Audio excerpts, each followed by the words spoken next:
A little bit of background. When we put together a year, we choose an overarching theme, and you've heard it referred to, hope for a weary world. And so from now until the end of June, that's kind of our overarching theme. And we arrived at that as a staffing team from that sense of how weary folks are feeling, whether it be the fires, whether it be the polarization, whether it be the struggle and strife, the economic shifts, that people in some way, shape, or form are feeling weary in this world. And so it is from that place, and we're going to unpack it each month. We're going to find a way for us each month to look at another piece of that, what it means to find hope in a weary world. And so for the month of September, we're going to look at the notion of the dichotomy between isolation and belonging. And how do we bridge that and shift and find hope in the midst of it all? And in the midst of all of that, then we choose one or two stories that will help us amplify that. And for this month, we're going to have the story you've just heard from the Gospel of John. And for this month anyways, you're going to get a chance to hear a lot of different perspectives. You're going to hear mine, you're going to hear Sheila's, you're going to hear Mingu's, you're going to hear Margaret's, you're going to hear Hannah's. Because this is one of those rich stories that we come at from a variety of places. And so this morning, we read it from the Inclusive Bible. And what's a little different in this version is it talks about a couple having been caught in the act of adultery. In the Revised Standard Version, it simply says a woman, as if somehow someone could be caught in adultery alone. But what I want us to talk about today is the precarious place that this woman and all women were during biblical times and leading into today. So that sense of moving from her being isolated to a place of belonging is the lens by which we look at this story this day.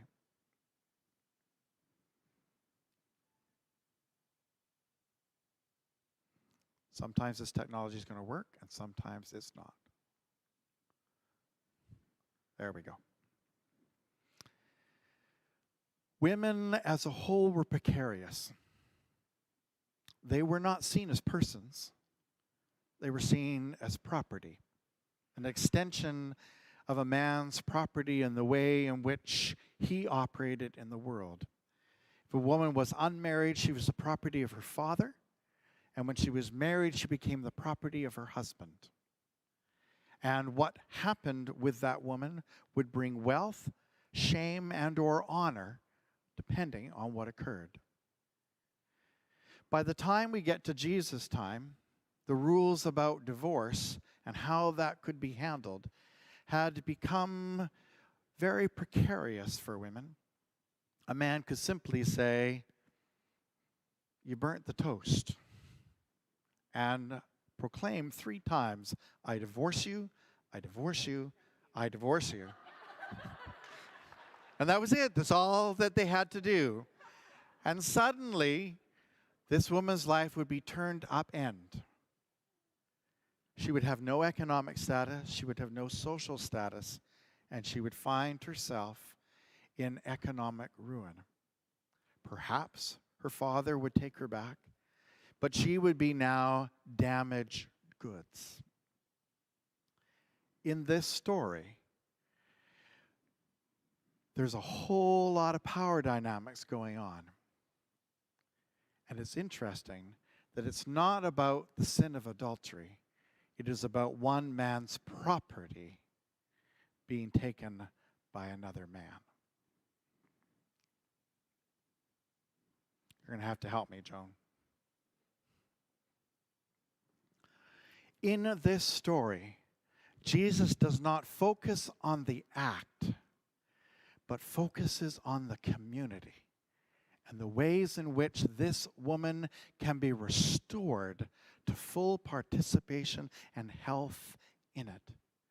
And he does it by standing up for her, by doing something that men typically wouldn't do. In this story, it says that they asked this question of Jesus in order to trap him. They are coming after him and his power, and she's the collateral damage in the process. But Jesus, once again, does not look for what is best for him, but what might be best for those most marginalized and for those in the community. We tested this morning. It did okay, and now it doesn't like us. Stoning was a real option. Death was a real threat. Simply acknowledging that and simply giving up to the crowd, this woman, would have secured certain kinds of power to Jesus. But it would have been entirely inconsistent with everything that he had been about. Jesus was constantly turning those tables of expectations around relationships and power upside down.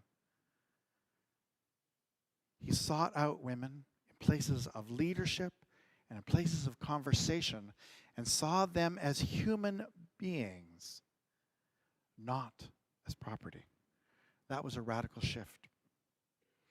And then he turns the mirror back on the community and he says to them, "Let any one of you who is without sin cast the first stone." Now, part of the dilemma of being between sites is that files of mine are packed. I did a search on the internet trying to find the comic for this, and I could not find it. Back a long time ago, decades, back in the Jerry Falwell era, there was this comic of this story, and it has Jesus saying, "Whoever is without sin may cast the first stone."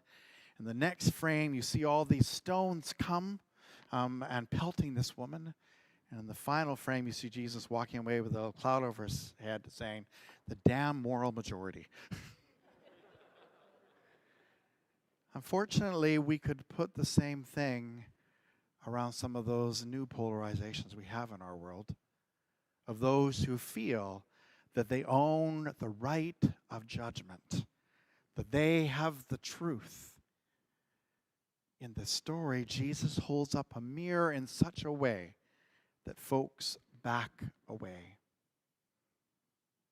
And he says to them, "Neither do I condemn you."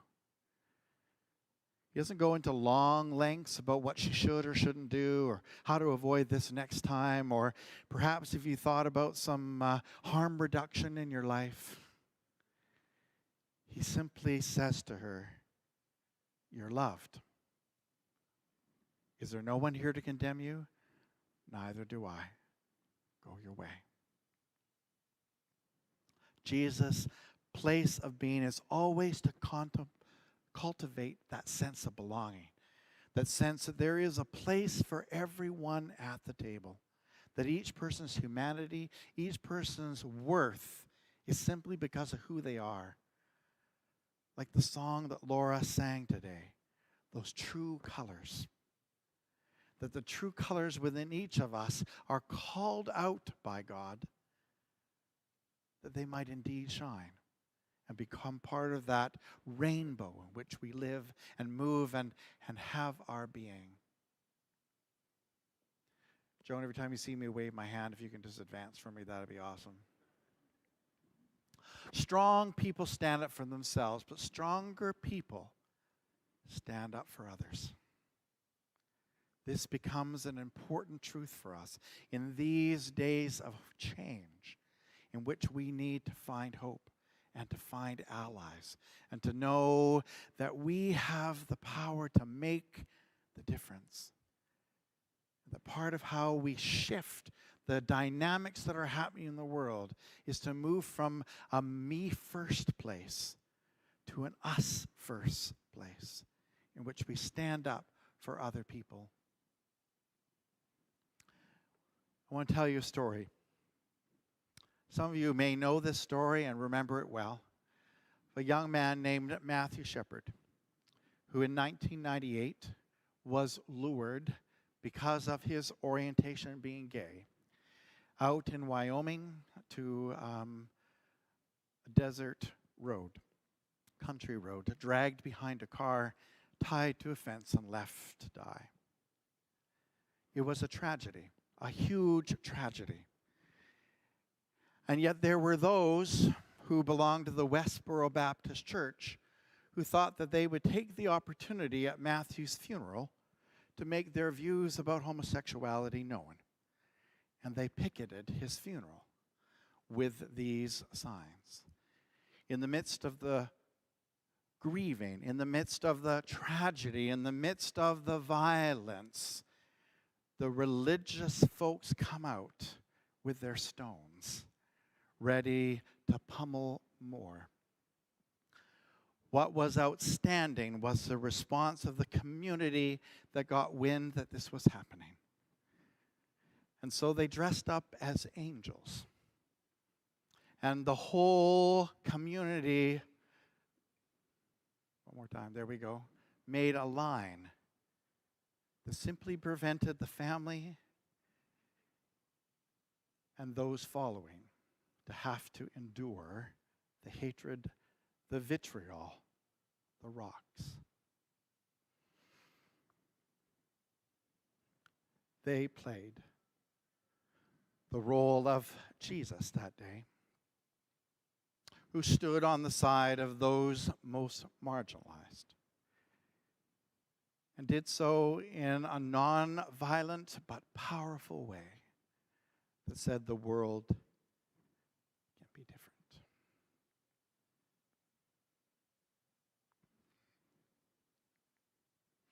Strong people stand up for themselves, but stronger people stand up for others. The strength shown by that community changed the conversation, changed what happened, changed the experience of those who were there that day. Now we're going way too fast. Here we go. Go back. There we go. When one person stands up and says, wait a minute, this is wrong, it helps other people do the same.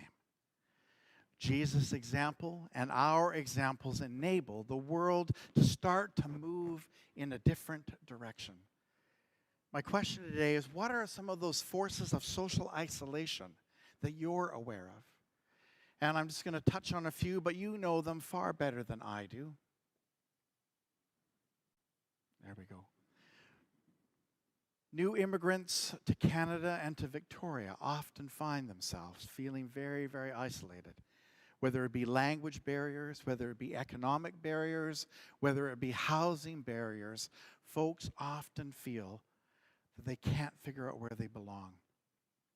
And they often get to be the victims of being blamed for the loss of jobs of ordinary Canadians, or stealing the social services of ordinary Canadians, or taken advantage of and paid at a different rate of pay because their own security in this country is different. Such forces those folks into isolation. Those who are marginalized and live on our streets in Victoria find themselves not only the victims of economics, but also the treatment of those walking by. It astounds me to hear the stories of many of those who are street entrenched who tell me that folks always experience being spat on, being kicked. One man even told me that a group of teens surrounded him and tried to light him on fire one night while he slept. Precariousness and isolation on our own streets. Folks often feel a sense of isolation on our public transit and wonder if they're safe. And they wonder if someone comes after them and sets them out as the victim, if there'll be anyone to stand up for them and support them. The opportunities for each of us to use the power that we have The power that we have by our gender or our economic status or our connections or our history in this city allows us to stand up and change things in a much different way. We are the source of hope, the possibility of changing what it is and how it is that we are. Go back one. There we go. We have the chance to be the ones to stand up. To stand up and confront the attitudes, the words, the ways of being, to help provide safety and belonging for those in isolation, to identify in our circle of those we both know and don't know, and make a difference. During the pandemic, we saw the Asian community become the target, as they were somehow considered to be the source of this pandemic. And we also saw a rise in folks who stood up to protest and stand in solidarity. It was the act of standing as an ally that is congruent with our story.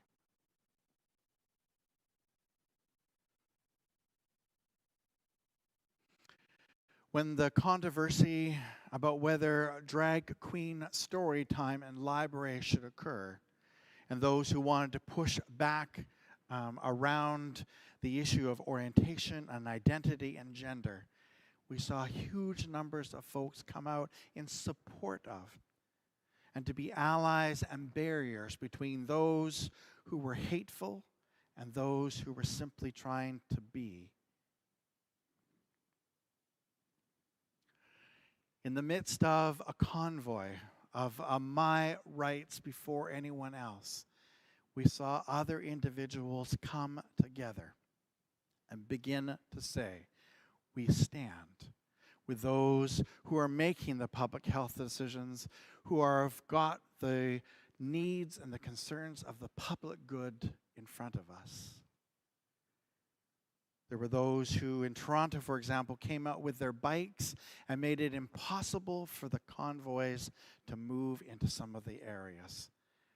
Move them out to the excerpts. There are so many ways that we have that we can empower others who find themselves at the edges.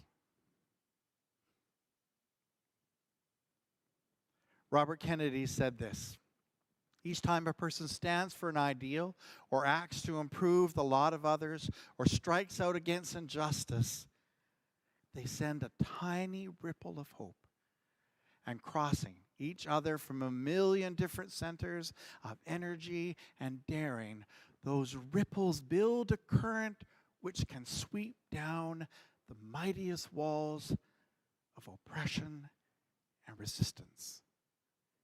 It's not always in the big acts, but it is the small acts, the small things that can make a huge difference.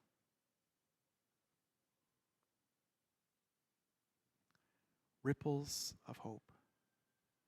Each of us has the power and authority within ourselves to be that pebble, that drop of water that ripples out into the folks around us, to stranger, to friend, to foe, and to cause those ripples to interweave one with another, and remind ourselves that we do not walk this earth alone. That not only does the Holy, the Spirit of God accompany us, but its embodiment in all of those around us who are also created in that image of God become those rainy day people, those drops of water that carry us forward.